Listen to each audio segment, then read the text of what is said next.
Suzanne takes you down to her place near the river. You can hear the boats go by. You can spend the night beside her.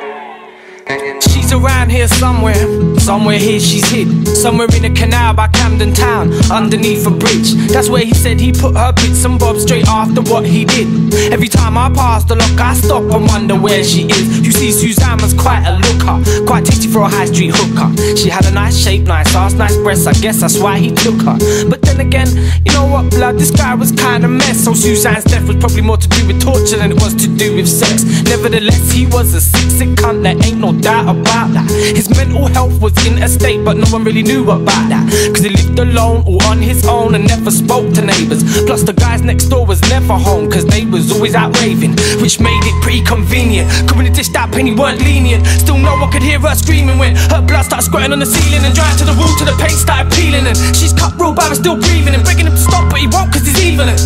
He ain't about to start reasoning. Suzanne takes you down, takes you down to her place near the river,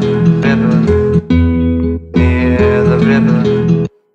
It's 10 o'clock on a Friday night. Susan don't know it, but soon she'll die. She's working the streets like she does every night, putting in punters left and right. She sees one guy, he says, hard, you wanna fuck? Only if the price is right. Suzanne says with a smile on her face. Screen goes blank, now they're back at his place. Back at his place, Suzanne takes off her clothes while he makes her a drink in the kitchen. That's what she's thinking when she hears metal objects clinking. Need any help, she says loud and clear, but he don't answer her back. He's only in the next room, it's not like he can't hear. Why's it going on like that? Suzanne picks up a towel to cover her breasts and on, then goes and sees Wagwan.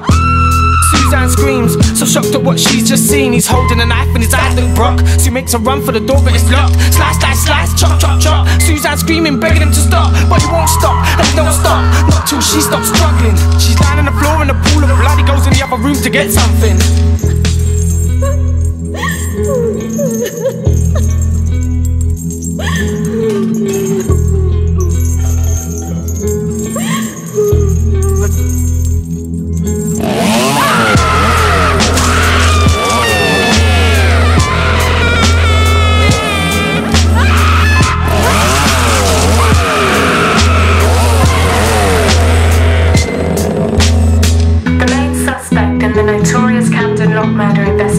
Was convicted today.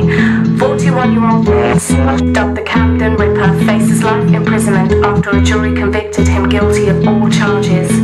The body of Suzanne Smith, his fifth victim, has still not been found, and police have given up the search. Claims he threw her in the canal after decapitating her head and severing her arms and legs from her torso. Other breaking news today. So we come to the end of the story. Suzanne died and then threw gory, along with a string of other girls he already killed cause they offered to pleasure him orally. Now banged up, not a threat, now a figure. Last you'll hear of the Camden Ripper. Yes, of course he escapes, and you better give a second thought about walking around showing off your figure. As for Suzanne, like I said, man, her body parts still never been found. Remember next time you're walking around Camden, look to keep an eye out, cause you might see a piece of her floating by.